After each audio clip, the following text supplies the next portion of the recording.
Que fait-il l'État égyptien pour équilibrer entre la croissance économique et la protection sociale? C'est une question tout à fait très intéressante, mais aussi tout à fait très critique.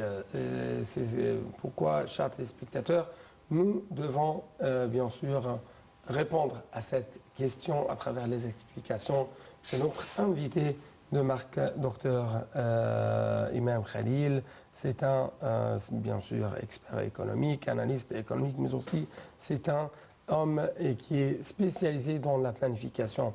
C'est pourquoi permettez-moi de le saluer. Vous êtes toujours bienvenu. Bonjour, merci de votre invitation. Merci beaucoup. La grande ligne de notre édition aujourd'hui, c'est le fait de comment faire l'équilibre entre la croissance économique et la protection sociale. L'Égypte essaye toujours, l'État égyptien essaie toujours de prendre des trajets parallèles pour répondre aux besoins du peuple égyptien, que ce soit dans le domaine de la santé, des subventions, enseignement, taux de croissance, taux de développement, infrastructure, le taux d'emploi et ainsi de suite. Mais ce qui m'a vraiment attiré l'attention dans les derniers jours, bien sûr, c'était un tweet qui a été fait par le président égyptien Fattah al-Sisi après son arrivée de New York et qui a porté sur les subventions aux revenus limités. Et selon lui, il suit personnellement et de près les catégories qui sont subventionnées. Bien sûr, il faut savoir que les indices économiques, ils présentent l'état de santé de l'économie, c'est-à-dire toutes les croissances économiques, l'inflation, le taux de chômage et tout ça, le taux d'intérêt. Mais il reste un autre rôle à jouer par l'État, c'est la tendance ou la politique sociale. Donc il faut toujours faire l'équilibre entre une économie en bonne santé comme l'économie égyptienne actuellement et une économie qui essaye bien sûr d'améliorer la vie quotidienne des citoyens égyptiens chaque jour. Ce qui était l'essence du message de notre président Abdel Fattah al-Sisi, qui, bien sûr, il a envoyé beaucoup de signes, il est toujours en train de penser aux citoyens qui sont moins favorables en termes de revenus annuels, mensuels. C'est pourquoi il a relancé, il suit de près tous les efforts présentés par l'État pour aider les familles moins favorisées. Il y a une allocation mensuelle de, si je me souviens, de, je crois, 900 livres égyptiens par mois pour ces familles. En plus de ça, le nombre de familles va augmenter selon la déclaration du Premier ministre Dr Madbouli, qui est relancé qu'il va intégrer bientôt environ 1,5 million de familles égyptiennes dans ces mesures de subvention pour bien sûr aider une certaine catégorie de l'économie, dans l'économie égyptienne, d'avoir un pouvoir d'achat et une vie décente comme les autres, bien sûr. Oui. Donc, mais est-ce que nous pouvons dire que le gouvernement égyptien essaie actuellement de rectifier, de rectifier un peu plus le trajet de l'économie égyptienne en ce qui concerne la protection sociale, parce que bien sûr, il y avait un programme de réforme, si je puis dire, très dur pour les Égyptiens, un programme de réforme économique bien sûr, et il y avait des mesures très nécessaires qui ont été prises. Est-ce que vous trouvez que de telles réactions de la part du président, de la part du gouvernement, ce qui concerne la subvention, ce qui concerne, même on va passer en revue les systèmes d'assurance maladie, ce sont des mesures tout à fait nécessaires, tout à fait efficaces afin de satisfaire un peu plus le citoyen, d'alléger sa vie ou les souffrances dans sa vie quotidienne? J'ai déclaré depuis environ 3 ans de ce plateau que les réformes économiques sont de coûts très importants qui doit être supporté par toutes les catégories des citoyens égyptiens. Ouais. C'est pourquoi le président Abdel Fattah el-Sisi utilise toujours les phrases que les peuples égyptiens sont les héros de réformes économiques. Et ils comptent toujours sur leur conscience. Exactement, parce qu'ils ont supporté toutes ces réformes. Et maintenant, je crois, on arrive à une étape très importante, celle-ci de commencer à partager les fruits de ces réformes. Ce que le gouvernement essaye aujourd'hui de mettre plan d'urgence pour toutes les subventions sociales dirigées vers certaines catégories. Et cette subvention qui va englober ensemble l'éducation, la santé, la création de nouvelles opportunités de travail pour la jeunesse. Et aussi dans le domaine dans tous les domaines, si vous voulez.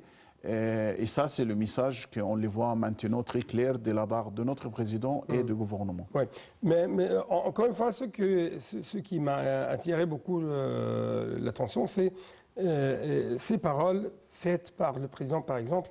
Je cite, « Nous voulons rassurer les citoyens parce que je suis personnellement l'affaire et je vous confirme que le gouvernement s'engage pleinement à prendre les mesures nécessaires pour sauvegarder les droits des citoyens simples dans le cadre de son engagement à réaliser l'intérêt du citoyen aussi bien que celui de l'État. » Oui, exactement. En fait, il faut savoir aussi que toutes les politiques de subvention vers les citoyens égyptiens, ce n'est pas ne sont pas ni aujourd'hui, c'est intégré dans les stratégies de 2030 qui met en place un système de développement durable qui prend en compte d'un côté la performance économique et de l'autre côté la performance sociale pour avoir, bien sûr, pour lutter contre la grande différence entre des catégories en Égypte, c'est-à-dire il y a le riche, il y a le pauvre avant ces réformes.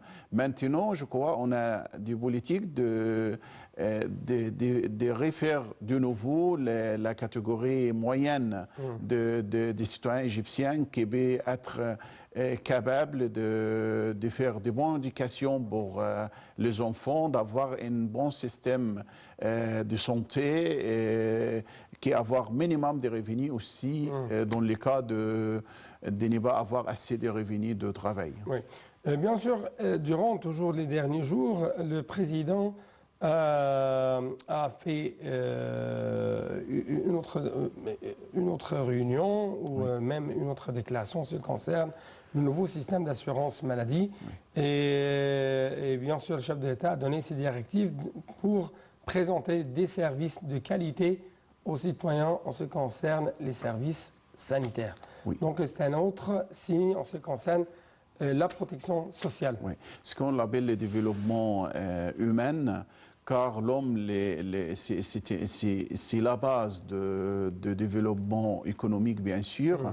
Et pour avoir des hommes capables de travailler, d'être productifs dans notre société, il faut bien sûr trouver un système de santé très efficace. Il faut aussi augmenter la qualité de ces services présentés pour les gens dans les hôpitaux publics et tout ça. C'est pourquoi notre président Abdel Fattah el-Sisi a invité et a assuré le peuple égyptien il y a des travaux pour améliorer ces services de santé. Et il y a un exemple en ce qui concerne le système d'assurance maladie à Port Saïd. Voilà, exactement. Ils ont commencé avec une expérience marché là-bas et il va être généralisé partout dans toute la République. Et aussi, je profite de présenter une demande pour les responsables du système de subvention de santé et de sécurité sociale, si on l'appelle comme ça en France. Et j'ai beaucoup d'expérience dans ce domaine-là et je souhaite travailler soit avec un groupe que j'ai choisi, soit avec certains responsables pour améliorer ce système parce que ce système, il y a beaucoup à faire dedans. Même, il y a une opportunité pour l'État pour augmenter les revenus fiscaux environ entre 15 et 30 milliards de livres égyptiens par intégrer un système informatisé pour les professions libres comme les médecins et les avocats.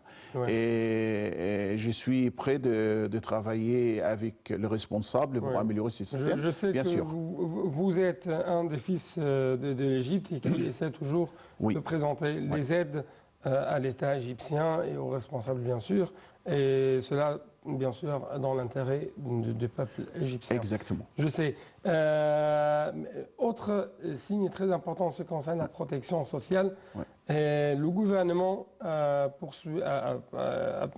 poursuit toujours sa guerre contre les bidonvilles. C'est pourquoi on trouve que le Premier ministre Dr Moussa Madbouli s'est rendu sur le chantier de la ville intitulé Ensemble dans le quartier d'Assalam au Caire, en compagnie bien sûr d'autres ministres. Et ce projet vise à assurer des logements aux habitants des bidonvilles. Donc la lutte contre les bidonvilles et en développement le capital humain. C'est-à-dire changer le paysage. Changer le paysage va mener bien sûr à changer la psychologie, à changer la mentalité et ainsi de suite. En fait, c'était une politique très importante, surtout dans la ville de Caire. Je commence par cette ville-là parce que la ville de Caire a beaucoup de caractères historiques, soit islamique, chrétien et pharaonique. Donc cette ville a besoin, bien sûr, de remettre en valeur. Et c'est pourquoi le gouvernement, par exemple, commence par certains quartiers dans le cœur ancien, le cœur islamique, je veux dire, pour essayer de changer le visage, le visage de cette ville, en donnant des logements adaptés pour les gens qui habitent là-bas. Et après, l'État prend le mesure de construire de nouveau des quartiers qui correspondent maintenant à l'environnement et toutes les recommandations pour avoir un quartier adapté avec les nouvelles technologies et tout ça. Par exemple, si vous voyez le quartier dernier Masbirou, par exemple, moi en tant que citoyen, j'attends le jour de voir ce quartier parce que ce sera une expérience importante de faire retravailler plusieurs quartiers bidonvilles au Caire. Oui. Bien sûr, nous allons arriver à une information tout à fait importante en ce qui concerne les prix du carburant. Mais avant cela, permettez-moi de vous présenter un autre signe en ce qui concerne la protection sociale. C'est bien sûr la mise en œuvre d'une initiative intitulée Vie décente. Et en fait, durant bien sûr les derniers jours, le Premier ministre Moussa Madbouli affirmé que le gouvernement accordait une grande importance au suivi de la mise en œuvre de cette initiative présidentielle qui vise à améliorer le niveau de vie des citoyens, à développer les services fournis dans les villages les plus démunis, expliquant que le projet figurerait en tête de l'ordre du jour du gouvernement pour la période à venir. Donc, toujours, on parle que le gouvernement, l'État égyptien, s'intéresse à l'infrastructure et laisser de côté l'être humain. Mais d'après ce qu'on voit, d'après même les chiffres et les figures qui ont été publiées par le gouvernement égyptien, non, ce n'est pas une fête, ce n'est pas un fait ou une réalité, mais c'est toujours, il y a des lignes parallèles à suivre. Et c'est pourquoi même Dr Moussa Madbouli a dit que 500 millions de livres égyptiens seraient alloués par l'organisme des petites et moyennes entreprises aux habitants de ces villages les plus démunis sous forme de petits et micro-prêts. Oui, exactement. Oui. Donc, une vie décente, la création d'emplois. Bien sûr, pour avoir une vie décente pour les citoyens, il faut mettre plusieurs politiques qui travaillent en parallèle. C'est-à-dire, vous avez accepté que l'État a donné beaucoup d'attention de refaire l'infrastructure en Égypte pour améliorer les routes, pour améliorer les services publics et tout ça. Et en même temps, l'État est maître de politique pour encourager les petites et moyennes entreprises, même les micro-entreprises, ce qu'on appelle les finances, les microfinances. C'est politique, bien sûr, qui est très favorable pour encourager les gens de sortir de leur village, de leur coin, pour faire des petites ou moyennes usines, pour avoir des gens productifs qui participent dans notre développement économique. Et tout ça, c'est une politique qui trouve plein d'opportunités de travail pour le jeune, surtout, qui ne trouve pas assez de finances, surtout le taux d'intérêt pour ce type de projets sont très bas. Donc, c'est un encouragement de la part du gouvernement. En même temps, par exemple, le Premier ministre il a insisté qu'avoir un minimum de salaire, c'est une condition très importante pour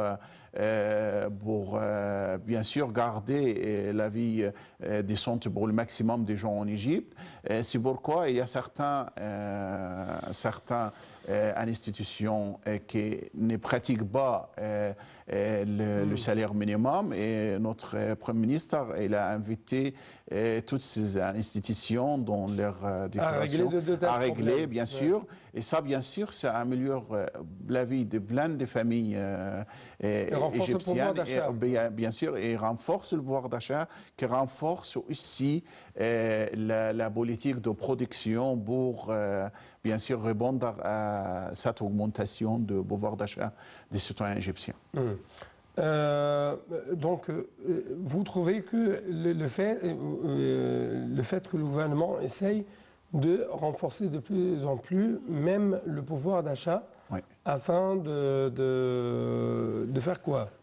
Bien sûr, augmenter le pouvoir d'achat, c'est le principe, c'est-à-dire quand on lutte contre l'inflation, le taux d'inflation qui était chuté en Égypte depuis 3 ou 4 ans, c'est arrivé même pratiquement 34,5%. Maintenant, il est moins de, je crois, de 10%. Donc, ce taux d'inflation monte, bien sûr, l'augmentation des valeurs des livres égyptiens, en parallèle l'augmentation du pouvoir d'achat des citoyens, ce qui encourage les petites et moyennes entreprises, même les grandes entreprises, d'augmenter leur production pour répondre aux besoins de consommateurs et pour répondre aussi aux besoins de marché extérieur. Ça augmente aussi l'exportation d'une façon indirecte, si vous voulez. Avant d'arriver à la transformation numérique, bien sûr, même les prix de carburant, le Premier ministre égyptien, Dr Moussa Bouli, a précisé devant le Parlement égyptien, dans un discours qu'il a prononcé durant les derniers jours, que sa préoccupation majeure restait la réalisation de la stabilité et de la sécurité pour relancer le développement. Donc, c'est la priorité numéro 1. Bien sûr, la priorité numéro 1 pour le président Abdel Fattah el-Sisi, depuis son arrivée au pouvoir, c'était trouver la sécurité, surtout la sécurité politique, bien sûr, en Égypte. C'était un objectif qui était fait avec grande réussite, parce que c'est la base de développement, de faire des développements économiques ou développement durable, avoir des stabilités. On ne peut pas avoir des investisseurs du pays étranger qui viennent de mettre l'argent ici pour le projet d'usine, n'importe, sans avoir la sécurité. Et maintenant, quand on voyait les plupart de même tous les agences de prestige de boîtes de consultation, la Banque mondiale, l'Organisation mondiale du commerce, tous les rapports économiques sortis par ces organisations sont favorables pour l'économie égyptienne qui mettent en perspective l'avenir de notre économie, qu'on peut garder le taux de croissance plus élevé de 5,3%. On peut garder notre avantage pour l'investissement étranger. Nous sommes toujours le premier dans le continent africain. Et tout ça, bien sûr, la troisième année consécutive, bien sûr. Et tout ça, bien sûr, ça vient après la sécurité, et bien sûr la stabilité de sécurité. Et ensuite, ça revient à la stabilité économique qu'on a discuté plusieurs fois en ce qui concerne la performance de notre économie sur tous les indices de croissance. Oui, mais bien sûr, il y avait un indice tout à fait intéressant, c'est le taux de chômage qui a diminué à 7,5%. 7,5%. C'est une grande réussite aussi, surtout quand vous avez moins de chômage, vous avez moins de problèmes dans la société. Parce que dès le chômage arrive à certains chiffres, 20%, 30%, malheureusement, on peut avoir, entre guillemets, beaucoup de problèmes sociaux entre tous les citoyens. Mais maintenant, arriver à une limite 7,5%, c'est vraiment une grande réussite pour le gouvernement qui essaye toujours, avec le concept de créer de grands, gigantesques projets économiques actuels. Je crois, je suis même optimiste de encore avoir de chute dans cet indice dans les 2 années qui viennent. Ouais. L'un des indices ou des mesures qui ont été prises en ce qui concerne la protection sociale, c'est au début d'octobre, la commission d'établissement automatique des prix des produits pétroliers a décidé de baisser, bien sûr, de 25 piastres du litre d'essence à la pompe pour se stabiliser à 6,5 livres égyptiennes par litre de l'essence, et avec l'indice d'octane 80 à 7,75 livres égyptiennes litre octane 92. Donc, cette baisse de presque 25 piastres du litre d'essence à la pompe. Quel est l'impact de cette décision? Est-ce que c'est un impact psychologique plutôt qu'un impact sur l'économie En fait, on peut dire qu'il y a 2 impacts pour la baisse de prix de produits pétroliers. Tout d'abord, c'est un signe d'optimisme pour l'économie égyptienne qui va mieux. C'est-à-dire, il est capable, si vous voyez la calcul de subventions pour les produits pétroliers, on fixe un chiffre chaque année et on calcule les subventions selon ces chiffres-là. Et je crois que le gouvernement a calculé le prix du pétrole avec un prix plus important de celle-ci actuellement. C'est pourquoi on a d'accès de budget en ce qui concerne les subventions de produits pétroliers. C'est pourquoi le gouvernement a baissé le prix de certains produits.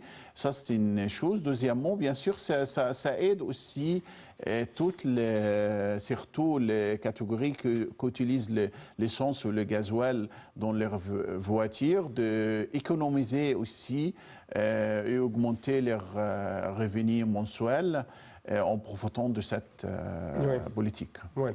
Passons à une autre chose, c'est cette fois-ci la transformation numérique qui est considérée comme un pilier de la réforme administrative. Selon les explications, l'objectif de ce programme de réforme n'est pas simplement de satisfaire les citoyens quant à la performance du gouvernement ou de réduire les coûts en ayant recours à des organes administratifs plus efficaces, mais vise également à améliorer le climat d'investissement en Égypte en créant des plateformes plus claires, plus inclusives en faveur des services spécifiques, selon bien sûr une déclaration faite par la ministre du Plan et du suivi de la réforme administrative, docteur Hala Saïd.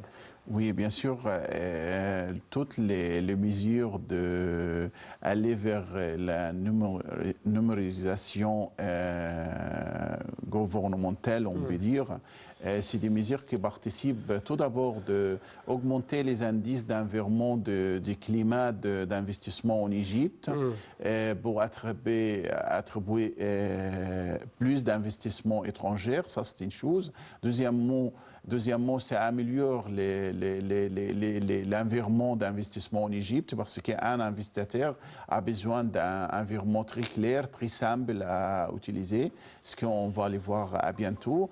Et troisièmement, en fait, cette politique-là, on peut utiliser pour lutter contre tous les problèmes de corruption dans l'appareil administratif. Elle économise aussi le temps des citoyens.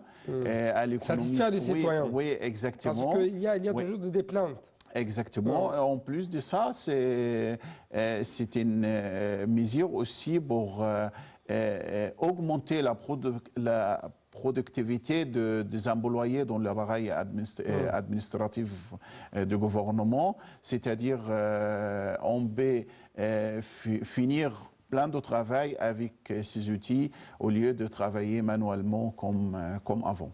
Et il y avait des explications qui ont été faites, qui ont été montrées aux gens, même de la part du président, en ce qui concerne l'importance de la nouvelle capitale administrative. Et d'autres nouvelles en ce qui concerne la formation de 40 000 fonctionnaires pour occuper le poste dans l'année prochaine, je crois. Les institutions là-bas. Moi, tout d'abord, je félicite le courage de notre président de prendre la décision d'aller vers la création d'une capitale administrative, nouvelle capitale administrative pour l'Égypte. Car si vous vous souvenez, le président brésilien dans l'année 78, je crois, son programme présidentiel il était basé sur la création de nouvelles villes en Brésil, c'est Brasilia. Vous voyez, donc c'était un barré très important de la part de notre président pour lutter contre les densités du peuple égyptien dans la ville de Caire et pour bien sûr faire des équilibres dans notre développement économique en utilisant la service égyptienne. Il faut savoir que la service de la nouvelle capitale administrative est beaucoup plus grande que la ville de Paris. Donc, imagine comment l'amélioration de notre économie en utilisant de nouvelles terres, de nouvelles surfaces et bien sûr lutter contre tous les problèmes de densité dans l'ancienne ville de Caire. Oui. Bien sûr, il y avait d'autres informations, d'autres figures en ce qui concerne si je peux dire, les accomplissements fait par le gouvernement égyptien durant les derniers 4 ans. Par exemple, 5,6%, c'est le taux de croissance. 45,1 milliards de dollars, c'est le taux de réserve monétaire en devises étrangères. Le déficit budgétaire a diminué pour atteindre 8,2%. Et autres indice très important, mais malheureusement, je n'ai plus de temps. C'est pourquoi, je n'ai plus de temps pour les discuter, bien sûr. C'est pourquoi permettez-moi de vous remercier infiniment pour vos explications. Merci beaucoup. Merci à vous. Merci bien.